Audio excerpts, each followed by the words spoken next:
Assalamualaikum warahmatullahi wabarakatuh. Bagaimana kabarnya teman-teman? Ketemu lagi dengan saya Sandi di mata kuliah Analytic Thinking dan Creative Thinking. Nah, di video kali ini kita akan ngebahas mengenai mind mapping ya. Jadi kita biar tahu apa itu mind mapping dan cara membuatnya, dan nanti ada contoh-contohnya kita buatkan. Nah, jadi dari sisi konsep ya, sebuah cara mencatat dengan memanfaatkan bagaimana otak bekerja gitu. Teknik ini diperkenalkan oleh Anthony Peter ya, Tony Buzan gitu ya, seorang ahli dan penulis produktif di bidang psikologi, kreativitas dan pengembangan diri. Nah, lalu apa itu mind mapping ya? Jadi mungkin kita pasti sudah tidak asing dengan yang namanya mind mapping ya. Gambar yang berbentuk cabang-cabang ini biasa digunakan untuk merumuskan sebagai berbagai konsep yang kompleks gitu menjadi bentuk yang mudah dipahami. Nah, jadi pengertian mind mapping yaitu sebuah cara dengan mengelompokkan beberapa ide dalam bentuk kerangka yang terstruktur untuk membantu mengingat atau menganalisis sebuah masalah. Nah, mind mapping juga disebut sebagai proses memindahkan bentuk pikiran yang di otak ke dalam bentuk tulisan dan gambar biasanya gitu. Nah, sedangkan mind map adalah gambar dari kerangka atau peta pikiran yang telah kita kelompokkan berdasarkan ide-ide yang ada di pikiran kita gitu. Dan menggunakan mind mapping ya kita juga bisa mendapatkan beberapa manfaat, misalnya seperti membantu memahami konsep-konsep baru, menemukan ide-ide kreatif, kemudian membantu dalam melakukan presentasi, kemudian memudahkan dalam merumuskan masalah. Nah, cara membuat mind mapping ya. Jadi di sini kita akan coba contohkan cara membuat mind mapping ya. Jadi ada beberapa hal yang harus mencakup pemenuhan pembuatan mind mapping. Yang pertama itu kita tentukan topik utama. Jadi hal pertama yang perlu kita lakukan dalam membuat mind mapping adalah mencari topik utama. Nah, topik tersebut dapat berasal dari masalah yang ingin kita selesaikan dan biasanya berbentuk kata kunci yang terdiri dari 1 sampai 3 kata gitu. Nah, jadi teman-teman bisa lihat gambar ya. Jadi kita buat seperti misalnya di sini contohnya kita komunikasi ya gitu. Nah, lalu yang kedua ya, selanjutnya kita perlu mencari ide-ide yang paling erat kaitannya dengan topik utama dan menjadikannya sebagai cabang pertama dari topik tersebut gitu. Jadi pada gambar di tampilan tersebut di sini kita buat dua ya, jadi ada non verbal dan verbal misalnya gitu. Nah, kemudian selanjutnya kita uraikan ya cabang utama menjadi beberapa subtopik gitu. Nah, kita buat subtopik ya di sini beberapa ide dengan ruang lingkup yang lebih kecil gitu sehingga dapat menjadi ranting dan cabang utama gitu. Jadi silahkan lihat di gambar ya teman-teman. Nah, kemudian kita hubungkan setiap ide dengan garis. Jadi setelah menentukan beberapa subtopik ya jangan lupa hubungkan masing-masing ide dengan garis. Dengan menggunakan garis kita akan semakin mudah untuk memahami isi dari mind map yang kita buat gitu. Mulai dari topik utama hingga subtopik yang paling spesifik ya kita buatkan semacam garis-garisnya.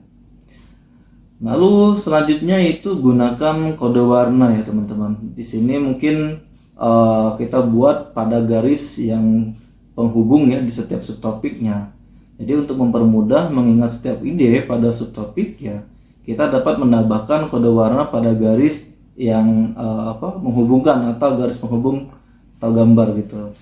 Jadi bisa kita lihat di contoh layar ini ya. Jadi di situ ada warna-warni dan itu untuk memudahkan. Jadi kode warna gitu.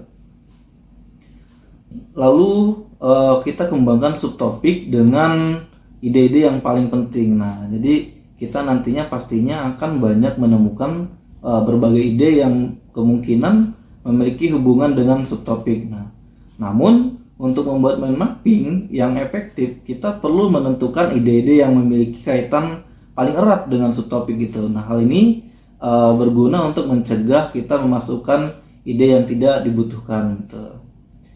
Nah, lalu selanjutnya ya kita bisa tambahkan catatan kecil, mungkin jika diperlukan lah gitu teman-teman. Jadi tak jarang nantinya mind mapping yang kita buat dapat memiliki jumlah cabang yang banyak. Nah, agar kita tidak lupa ya makna dari setiap ide, tak ada salahnya mungkin kita membuat catatan kecil gitu. Selain itu ya catatan tersebut juga dapat menjadi keterangan dari ide yang dianggap sulit atau kompleks gitu.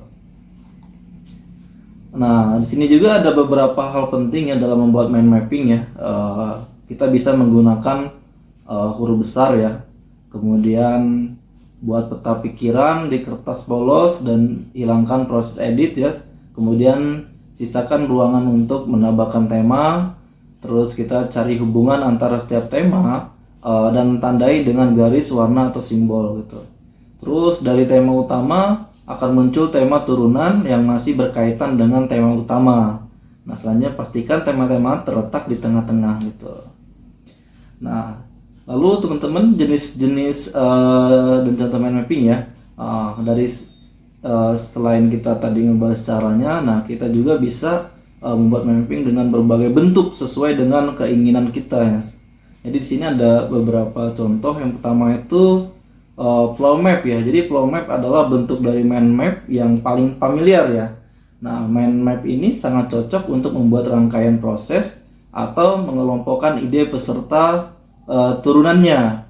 Peta pikiran dengan bentuk flow map biasanya juga digunakan untuk mengidentifikasi sebuah konsep atau masalah. Nah, mind map ini umumnya tersusun dari kolom-kolom yang berisi ide-ide dan dihubungkan oleh cabang-cabang yang membentuk sebuah alur. Nah, selain itu ya kita juga dapat membuat mind map ini secara vertikal ataupun horizontal tergantung dengan jumlah cabang atau langkah-langkah ya. Nah, di situ kita bisa lihat di layar ya, di situ ada contohnya. Nah, kemudian yang kedua itu ada circle map ya. Jadi jika kita suka mengelompokkan atau mendefinisikan sebuah konsep secara detail, mungkin circle map ini layak untuk dicoba ya. Mind map ini dapat membantu untuk mengidentifikasi konsep yang dibutuhkan dari banyak ide-ide yang kita milik pada saat melakukan brainstorming ya teman-teman. Misalnya pada contoh ya di layar yang dapat kita lihat berbagai ide-ide yang mengenai konsep gadget ya. Jadi kita dapat mengelompokkan apa saja yang terkait dengan gadget, nah, mulai dari jenis-jenisnya hingga dengan aktivitas yang bisa kita lakukan dengan gadget tersebut. Contohnya laptop yang bisa digunakan untuk bekerja dan menonton film. Nah, penggunaan peta pikiran dengan bentuk circle map paling populer di kalangan pelajar ya, untuk membantu mereka dalam memahami berbagai jenis simbolisasi, gambar, dan deskripsi dari sebuah konsep. Lalu selanjutnya ada juga bubble map ya. Jadi jenis mind map yang biasanya digunakan untuk memperjelas seluruh konsep atau ide sesingkat mungkin gitu. Nah, bubble map memiliki bentuk seperti gelembung yang terhubung dengan lingkaran besar sebagai ide utama dari sebuah konsep gitu. Nah, dalam penggunaannya mind map ini bergantung pada kata-kata dari ide yang ingin dipetakan. Hal ini karena setiap kata-kata tersebut dapat membantu kita mengingat makna dari setiap ide yang ada di dalam mind map. Misalnya pada gambar di layar ya, kita dapat melihat ide-ide dari digital marketing yang merupakan konsep utamanya.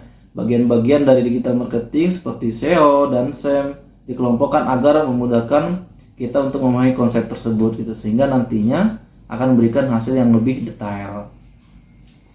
Lalu apa sih manfaat mind mapping ya?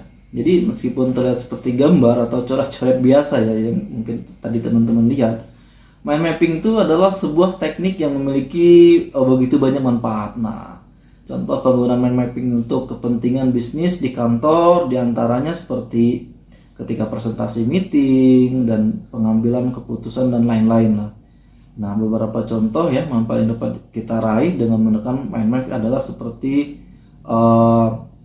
pertama itu membantu proses pembelajaran gitu. Nah, seperti yang sudah dijelaskan ya sebelumnya, mind mapping adalah sebuah teknik yang dapat membantu kita untuk memahami sebuah konsep atau materi secara menyeluruh. Nah, Hal ini dikarenakan ketika sedang membuat mind mapping, kita didorong untuk menghubungkan konsep baru dengan pengetahuan yang sebelumnya kita miliki gitu.